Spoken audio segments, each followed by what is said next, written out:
Hi there. Thanks for joining us. My name is Mike, and I'm with Jacques from Inuit Art. Hi, Jacques. How's it going? Thank you. I'm great. Thank you. Listen, I am enjoying our discussions about Inuit art mainly because I grew up familiar with it as a Canadian kid. And so it's iconic in my view of artwork overall. But the one real serious iconic piece of artwork that we see that is Indigenous and represented in so many ways, certainly in Inuit art, is the Inukshuk. Tell us why this is so iconic and what is the Inukshuk all about anyway?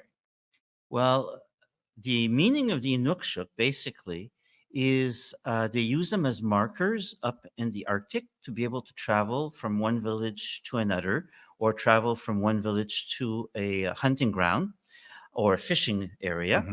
Mhm. And basically, in the Arctic, all the mountains are about the same height and it's barren land. There's no trees.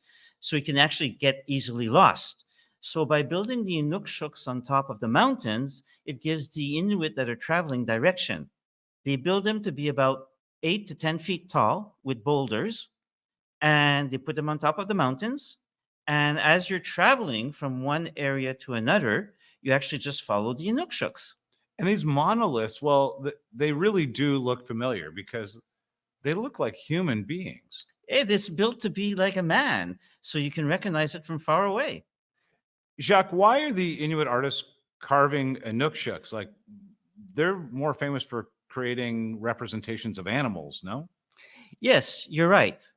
But basically, what happened in the early 1990s, there was this TV commercial that came out from Coca Cola. And in the TV commercial in the early 1990s, they had put in the Arctic, like the can of Coke, and they had put in an Inukshuk, which was dancing.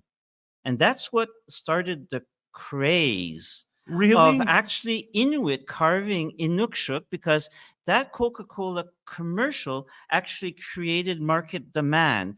Prior to that commercial, I had started dealing in Inuit art in the early 80s, and I would have never seen an Inuk carved an Inukshuk. They actually only started carving them, like I say, after that commercial That's came out incredible. from Coca-Cola. And it was market demand. Tourists like saw this, people saw it, and then the Inuk like they started carving it, and it's like just grew. That's incredible because, as I say, in my recollection as a Canadian kid, Inukshuks were always there. But you're right. There has been a renaissance on the importance of them as Canadian icon, Yes, yes, thanks and to Coca-Cola. exactly, yes. Wow.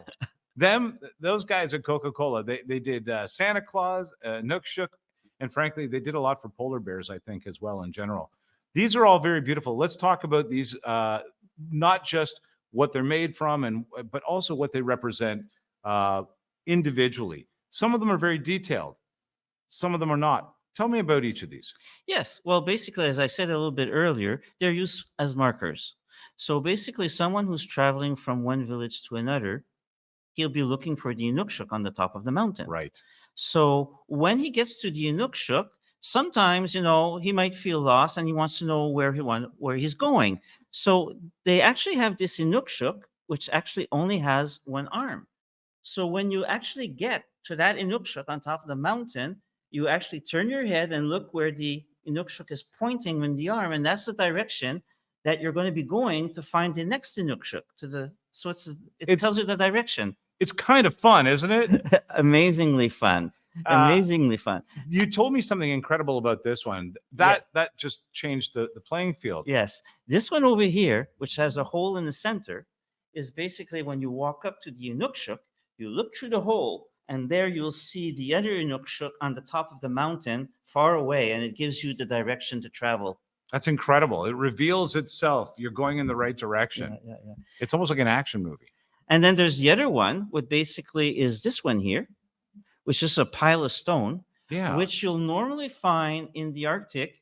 Is basically you'll either have a cache of food, which basically some Inuit actually had a good hunting or good fishing, and they've actually left food there. So other people traveling, if they run out of food, they're hungry, they have a place that they can actually stop and get some food. That's incredible. The other thing that actually can this be represented for is actually to indicate that you've arrived at a good hunting ground or a good fishing area. Incredible. Incredible. Such communication with just piles of Yeah, rocks. yeah, yeah. And then the other ones, which are basically, for example, like, don't give me This one yeah, here? yes. Basically, with just the arms opened up like this on each side, Right. they tell you that you've actually arrived to the village that you're going to. You are here. Yes, you are here. That's right. Wow, that's fantastic. And then Very the other cool. little one, which is very interesting. The pocket Inukshuks. Yeah, this is a miniature one. It's about like 3 inches tall. What's fun about this one? Yeah, it's like it does have the two arms and it tells you you've arrived. But what's fun about it is that the Inuk who actually carved it didn't take the time to polish between the rocks. Oh, You interesting. can see the white Yeah, there. it's like the scar marks of actually having been sawed out. Yeah, so basically it hasn't been polished because you know what it represents? What? The snow. Oh, that's The incredible. snow that's fallen between the cracks. That looks incredible. Now that you've pointed that out, that's exactly what it looks like. Yeah. This is that is very representational of snow. Look at that right in maybe I can. That's fantastic. It does look like snow right sitting on top of it. It's not like the other ones where they actually took the time to polish it. No, I This one see is what you done mean. intentionally like that. Well, these are incredible. These are Inukshuks, and apparently before the 1990s, if you asked an Inuit artist to carve one of these, they might look at you with a strange, quizzical look on their face. But thanks to Coca-Cola, we're seeing them a lot more. Yeah. And also, what's fun about these ones that I brought today is that you have different materials. Like this one over here, the beige one, is done from sandstone, which from a community called Igloolik. And basically, this one here is actually from the stone which is called steatite. Now, steatite is a very soft stone. I'll just show you. This very soft stone called steatite, if you actually use your fingernail, you can actually scratch it. And that's what I'm Wow. doing underneath. It's a very soft stone. So it's called steatite. The other ones are serpentine, very hard stone. And those one you cannot scratch with your fingernail. All of the rest of these, this is serpentine. Would this also be serpentine? Yes. This one as well. Yeah. So you can see there's a wide range of color and even depth of color. These are fascinating and beautiful. If I wanted to get one of these and send it to somebody, how do you can arrange this for me? I know. How do they arrive? I'd be worried about it getting maybe damaged in transit, or not arriving looking like a gift, as it were. Okay.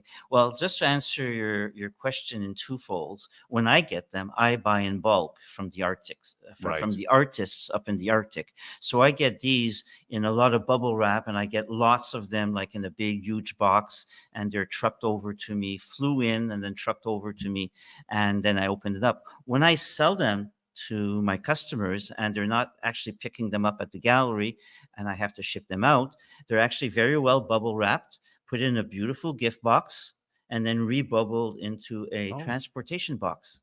Oh, fantastic. So it arrives looking like a gift. Oh, yes, definitely. Oh, that's, you know what? It's wonderful because I think to myself, okay, I would love to get one of these or take one of these with me. But realistically, to put it in the luggage, I might be better off sending it back to the person that I love instead. I'm glad to hear that you do that. Yeah. This has been a fascinating discussion. I really appreciate it. Thanks. You're a wealth of knowledge on this, Jacques. Thank you, my man. Thank you. We'll catch you next time. Don't forget to take a look at the other videos in this series. We've talked about dancing bears and walking bears and the history and folklore of Inuit art on the whole. And we hope that you'll join us for those episodes as well. We'll see you then. Thank you.